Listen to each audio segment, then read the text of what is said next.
Hello and welcome to the new tutorial from the SketchUpArchStudio. In this tutorial, I'm going to show you how we can create some super realistic interior render, stunning render. Let's get to work. This is the simple environment that we have in here with some sofas and simple living room.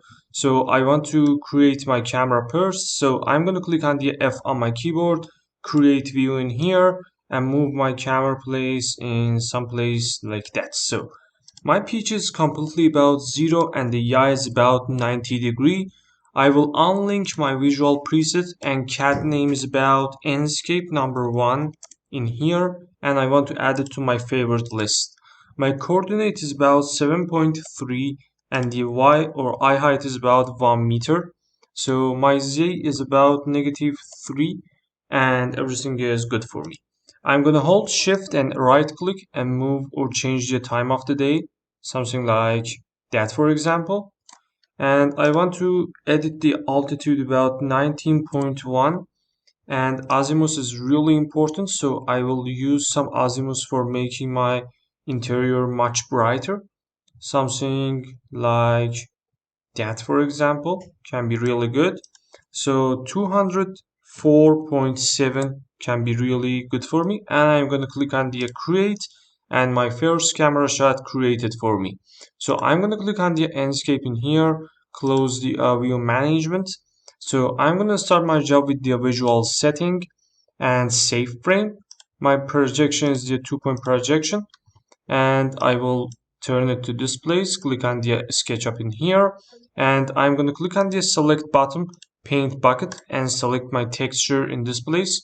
Now I only need to click on the Enscape material editor. Color B04 is my main color in here, and I'm going to change the type of it to the self illuminate light in there. My main color is the white, and the luminance color is something about creamy. So I will increase the luminance power as I can to some number about 22,000 candela per meter, and I will reduce your roughness about 16%. So I'm going to close it in here, click on the Enscape, use the visual setting, reduce the field of view as I can. I want to focus on this part of my job, so I will turn some number about 46 degree for it, something like that is really good. I will minimize it, visual setting another time, move it to this place.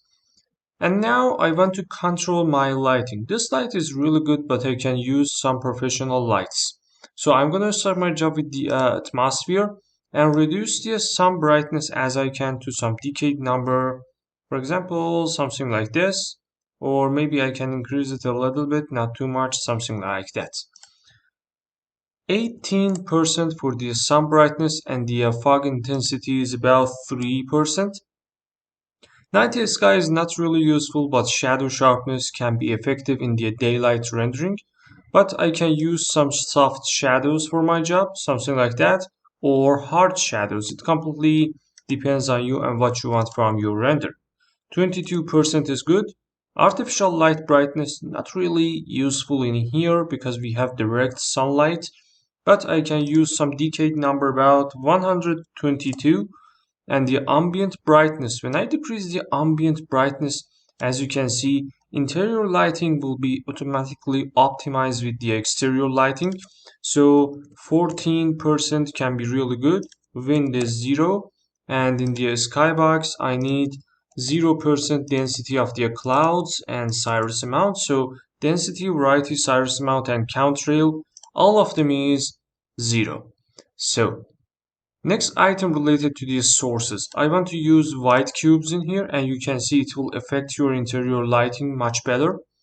In the image bar, I will use the auto contrast, or I can turn it off and use the shadows and highlights manually.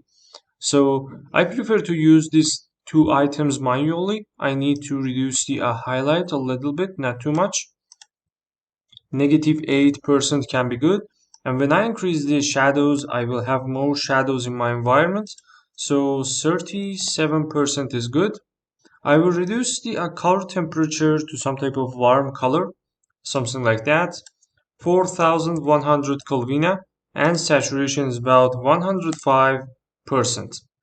Motion blur is not useful. Lens flare can be useful, but right now we don't need it. So I will reduce it to the 24 and bloom is about 4%.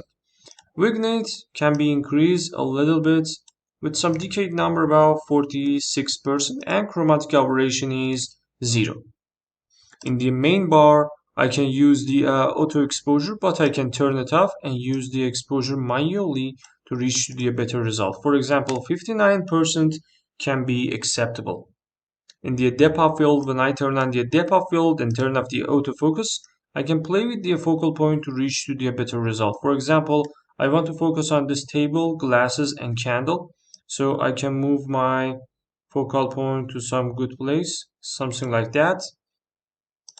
3.86 meter from the camera lens, and look at these leaves in the left side. When I increase the depth of field, all of them will be converted to the bokeh. So I need some depth of field about maybe 15% can be acceptable. So in the output, I can change my resolution to the Ultra HD or Full HD and rendering quality to the Ultra mode. As you can see, lighting will be completely changed for you, and you can use auto contrast or reducing the highlights or some other elements for your rendering too.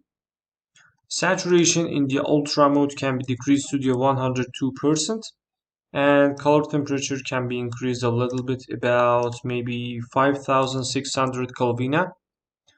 In the atmosphere, I can reduce the sun brightness much more, about 9%. And I think now everything is good for me. In the ambient brightness, you can add some more changes, for example, 19%. And about the background, you can create more dark background. So I'm going to click on the Enscape material editor, construct number 4, and add some dark tint color for my job, something like that. Can be control my colors much better. Roughness can be decreased a little bit, about 84. And I think about the wood floor brick bound, I can reduce the roughness for better reflection, about 21%. As you can see, everything is good for me. Now I can click on the visual setting. In the depth of field, I can turn it off to the 9%, and everything is done. So I can create my render for the first time. So I can click on the screenshot in here and save it on my desktop, for example, and press save. It takes a little bit time, and after that your render will be ready for you. Till now, if this video is useful for you, please like and subscribe our YouTube channel. So I'm going to show you how we can create some product rendering. So I'm going to click on the Enscape, move a little bit in the environment, something like that, for example, something like this, as you can see, like that. So I'm going to click on the visual setting another time, click on the output, change the resolution to the custom resolution, something like that. Click on the main bar. I want to focus on these glasses and candle. So I'm going to reduce the field of view as I can to the 27, and I will use the focal point much better and professional than the other times, something like that. 1.94, and depth of field can be increased to the 16%, and you can see the changes immediately. So 8% can be really good for this job. I can turn on the auto exposure and reset it. Now the color is much better. So everything related to the image bar can be converted to the auto contrast. Color temperature can be reduced to the 4000 Kelvin. Saturation can be increased a little bit, not too much, to create some warm and saturated renders. So right now I can increase the bloom option a little bit for these reflected area on my candle. For example, 26, and lens flare can be increased to the 94 immediately. So when I hold Shift and RMB on my keyboard and play with the time of the day, for example, something like that, I can create more graphical renders in there. So I'm going to click on the screenshot another time and press my second render in here. As you can see, we create some super stunning renders only in a few minutes without any type of a special HDRI or a special 3D modeling. So if you like this video, please like and subscribe our YouTube channel. Thanks for watching, thanks for your support, and goodbye.